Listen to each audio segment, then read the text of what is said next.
What's up everyone, my name is Nightrow and welcome back to some more The Tower of Five Hearts. On the last episode, we found ourselves the princess got herself sick because she went to sleep all wet. Like literally, because she fell asleep in the bathtub and she went to bed all wet. So yeah, also I'm going to be joined by Cordial One. Say hi, boy. So yeah, let's see what's gonna happen in this episode because I have no clue. Besides the fact that I'm pretty sure that the mates are gonna take care of her until she gets better. In what way? Giving her medicine, feeding her. I don't think so, Chief. You don't know that. Okay, do you feel any better? You muster up your most reassuring smile, but it devolves into scowl moments later when you are forced to sniffle to keep your nose from dripping. I suppose not. Let's leave you to your rest. Maybe we can figure out some way to help. Sure thing, girls. Oh, be sure to do something for yourselves as well. Do take a moment to cough and sniffle again. And be fine in a bit. Blech. If you're sure, mistress, then perhaps we can assist Momo with something. I am experiencing technical difficulties. Hold up. What do you mean? Okay, then I'll just continue. You barely hear her as you roll onto your side. Jacob, Cordial. Crap. No, that's better. There we go. So you barely hear her as you roll into your side away from them all, swell up in your misery. The fresh lavender smell of the new sheets is small consolation for the way things have turned out. Dang it.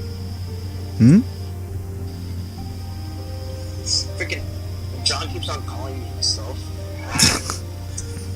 Think healthy, getting better, and thoughts. Your attempt to fall back asleep only leaves you feeling even more restless. For the next 10 minutes or so, you toss and turn your pillows in your pursuit of blissful oblivion. Just when your patience is at its end, a soft knock at the door saves you.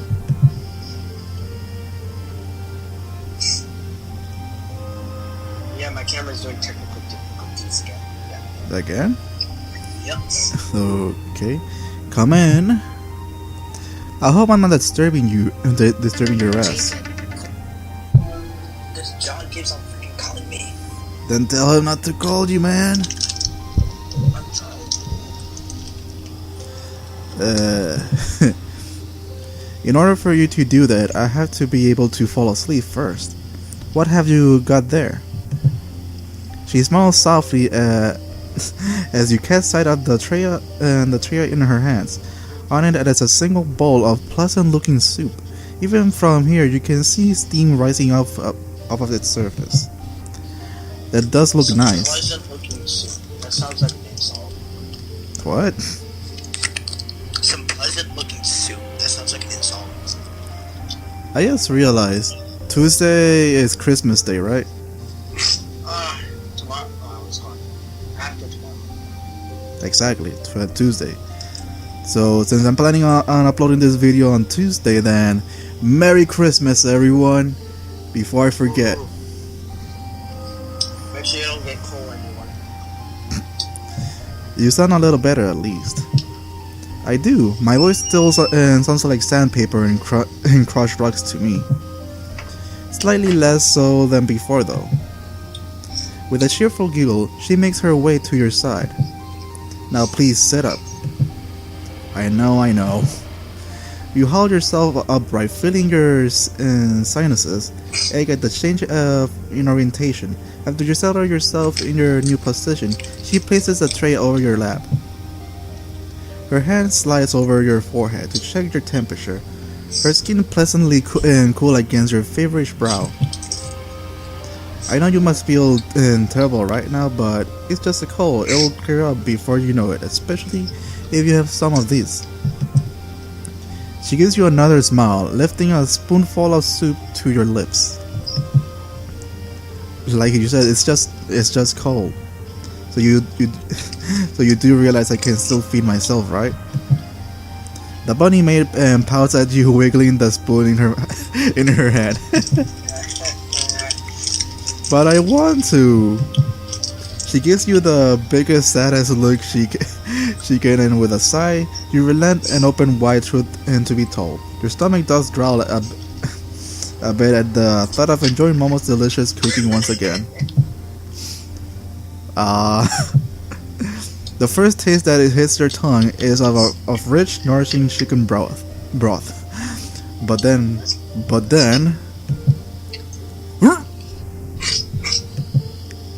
is something the matter?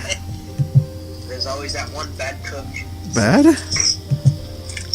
You try and elaborate, but your taste buds are being assaulted on all fronts by a dozen mismatched flavors that are completely unlike anything Momo prepared last night.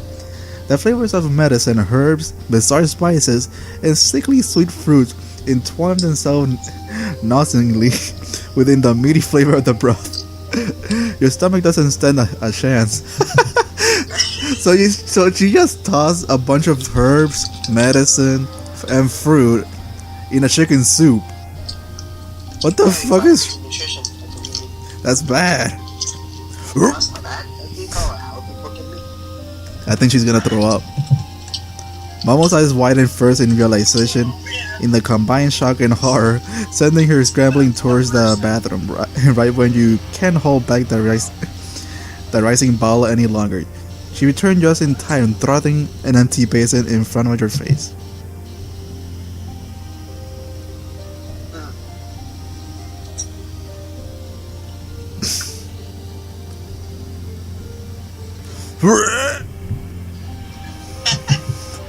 Oh dear.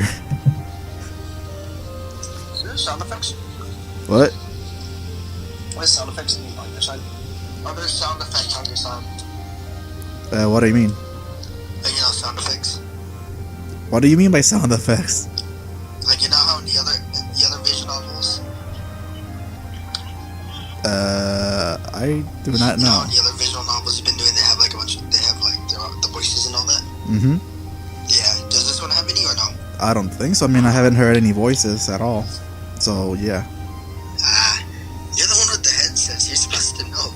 I mean, the only thing I'm hearing is music, and that's about it. Okay then. I'm so sorry. If I realized that your stomach was that uneasy, I wouldn't have tried to feed you anything. The bunny maid hangs her head in shame as you finish emptying out the content of your stomach. It's not your cooking's fault. I'm sure, in fact, I have an idea of what. Before you can finish that thought, finish though, she yanks the basin out of your hands and sprints out of the room, a mortified expression on her face. Damn it. I understand how she's feeling right now because I threw up on Monday and I felt really bad. You sigh as you try and settle back down, but your aching, freshly voided stomach leaves you feeling uneasy and unable to get any rest. This is just ridiculous. I understand how you feel. With a grunt, you haul yourself out of bed. Your fresh clothes feels climbing against your sweating skin. I seriously prefer just being in my birthday suit. Thank you very much. You move towards the door, intending to go hunt down Momo before she guilt trips herself too hard. But Tomiko bursts through it first. You're not surprised to see just who she's dragging behind her, but by the scruff of the other neck, Aiko and Matsumi. We didn't mean it. I thought I was helping. Did you do what I think you did? Oh, I see. They put all that stuff in the soup. In what? The cat girl and the lizard girl pulled those additional ingredients into the soup. Tomiko gives each of them a raw shake before dropping them before you for judgment. The two chastised girls seem to shrink in fear, prostrating themselves in the floor.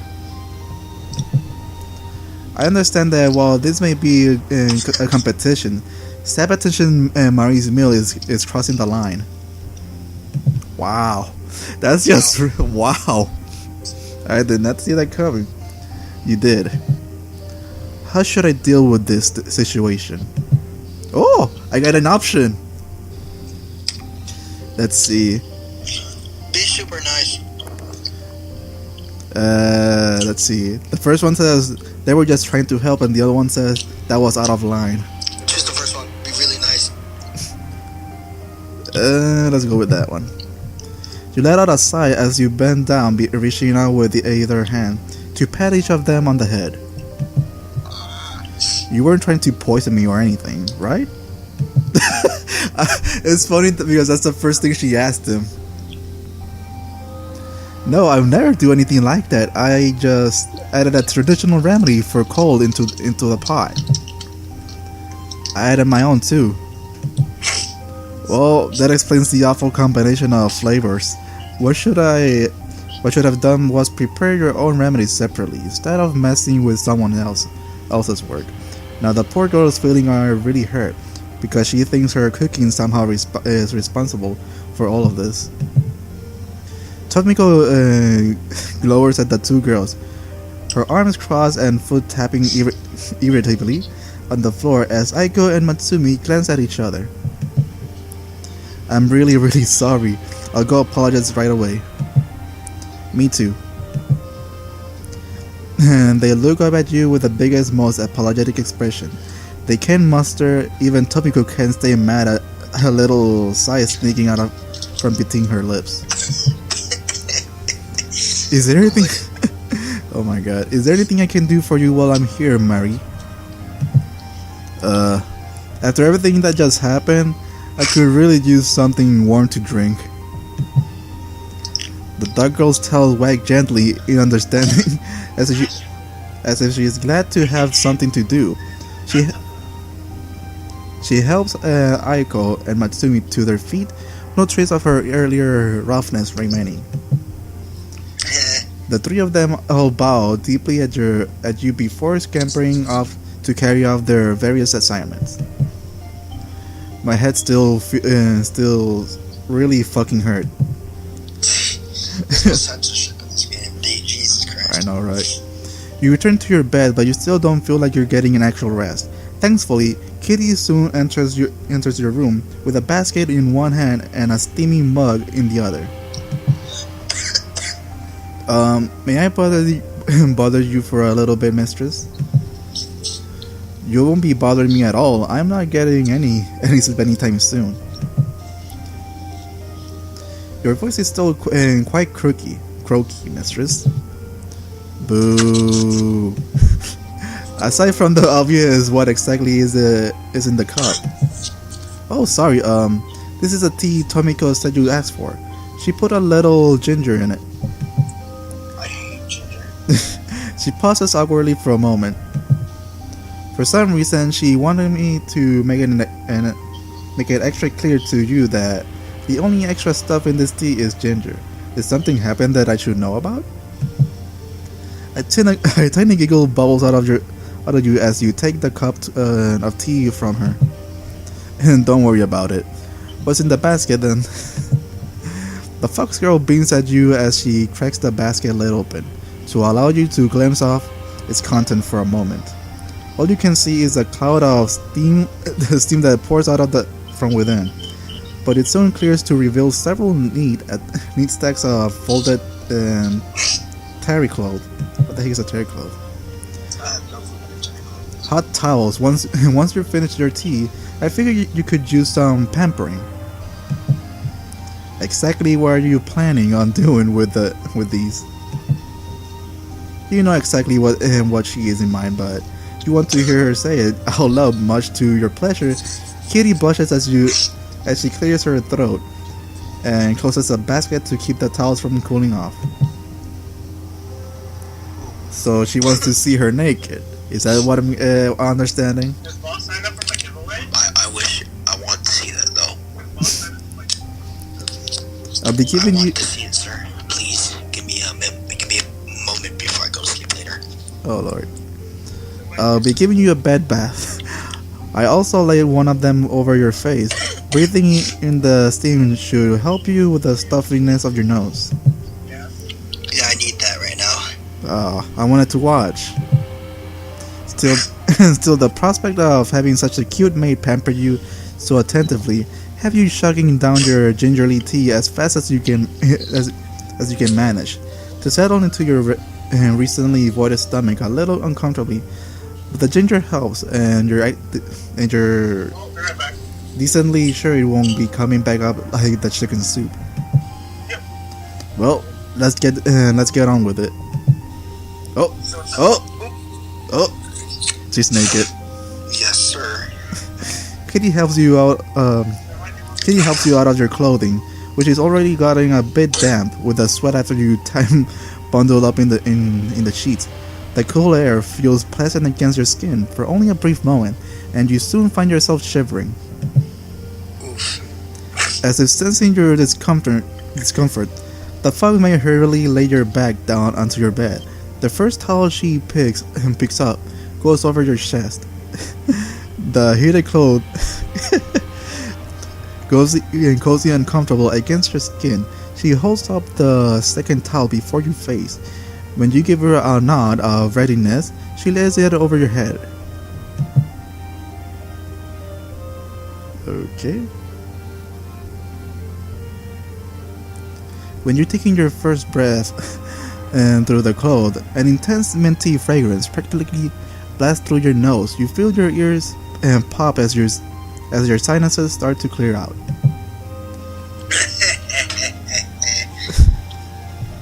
I don't know how to say that, but okay. Are you okay? Are you okay, mistress? It's not too hot, is it? Kitty's voice sounds like it's underwater. The ability to breathe easily far outweighs the discomfort of the pressure in your ears, but you find yourself working your jaws back and forth to try and have your cake and eat to eat. Temperature's fine. My ears kind of hurt though. Oh right, here. Her soft hands slip underneath the towel, her fingertips carefully finding the tips of your ears. You lie there in the darkness, feeling her make her way to where your ears smoothing into your skull. As you start involuntarily purring with pleasure, there's another sudden popping sensation followed by a rush of relief, not unlike breaking the surface of a pool after a long dive. Ah, much better. I'm glad to hear it. You almost regret letting her know so quickly as it means, and then to the ear stroking, her hand returns to your body soon enough though. Meep. The hell? The what? Your back arches as she starts rubbing your legs. Done with a third towel. You can hear her try and fail to stifle a giggle at your reaction, even through the thick clothes over your ears. Wait, what? Are you there? Hold on a second. I just need to change my mic. Dude! The Fox Girl's a mom. What? Yeah! It says so right here. Hold on a second. Hold on. Stop. Alright, what? Apparently the Fox Girl is a mom.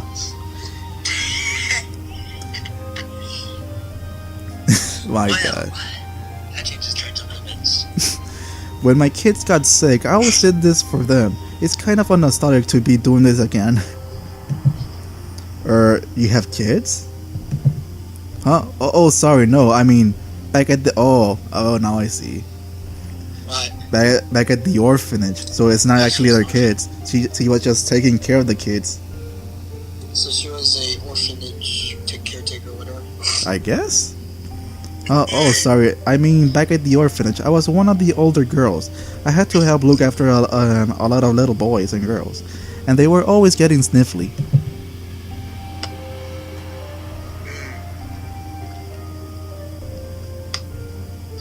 Oh, she's still naked.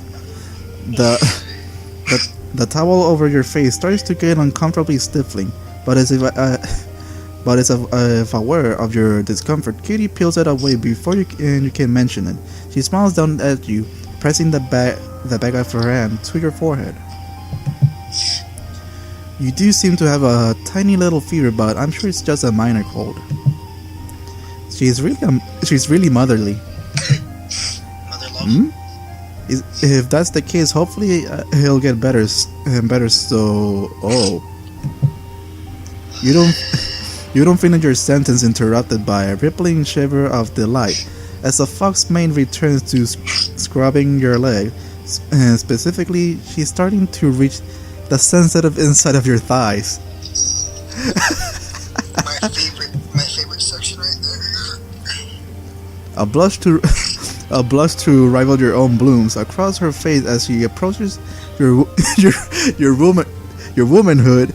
You must really be starting to feel better now as excitement started to thrum through your body. Where earlier the attention of all 5 girls at once couldn't get a rise out of you.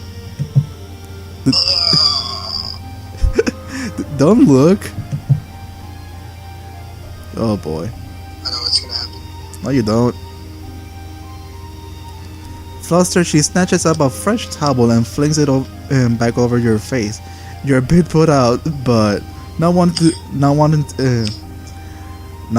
her to stop, you opt to simply lie back and enjoy the service while you can. Are you serious? It only takes a moment for her to get back into the rhyme of things after a brief bond. What the heck? After a brief but nonetheless thorough scrubbing around your groin and hips, she peels back the towel over your chest and continues making her way up your body. Yo, Nightrow. They're freaking calling me again. Scream technical difficulty again. Say what now? My scream is messed up again. Dang it. Okay. Quite a bit of time passes as she makes sure. There we go. Okay, let's continue with the story. Quite a bit of time passes as she makes sure to scrub every last nook and cranny of your body. The towel on your face growing cold with your skin now pricking and tingling with cleanliness. She finally flicks the towel off your head and helps you back into a fresh set of clothes before tucking you into bed once again. I know what's gonna happen. No, you don't. Yes. No, you don't. Dang it, they're calling me again. Dang nabbit. No. I'm just going to get this clothes all sweaty again. Oof. Probably, but you still need to try it and be a little proper. If you let yourself... Okay. If you let yourself get cold again, you won't get any better. Man,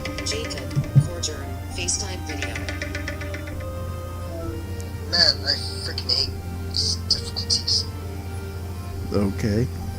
But... Did I help at all? Yes, I do feel a little better. Fresher and at least I'm breathing a bit easier. Good. Her tail wiggles cheerfully behind her as she gathers the cold, dirty towels back into the basket, giving you a sweet smile. Oof. Would you like another cup of Tomiko's tea? You seem to enjoy it quite a bit. It was pretty good, yeah, but I don't think it would be a good idea on an empty stomach. What fortuitous timing then. Yep, she's back. What fortuitous timing then. The bunny girl was driving smirk on her face to completely unlike the expression she had when she bolted out. Damn it. When she bolted out of this very same room earlier this morning, saunters in with a bowl of stew and a plate of toast. like I think it's time for me to stop recording right here. So yeah, so far I haven't seen any other scenes, so I don't know when the next one's gonna be. So I'll have to be using the same thumbnail as the first episode and second. So yeah, again guys, Merry Christmas, and I'm gonna continue recording some more. So yeah, so guys, thank you so much for watching my video. Hope you enjoyed it, and I'll see you guys on the next one. Peace.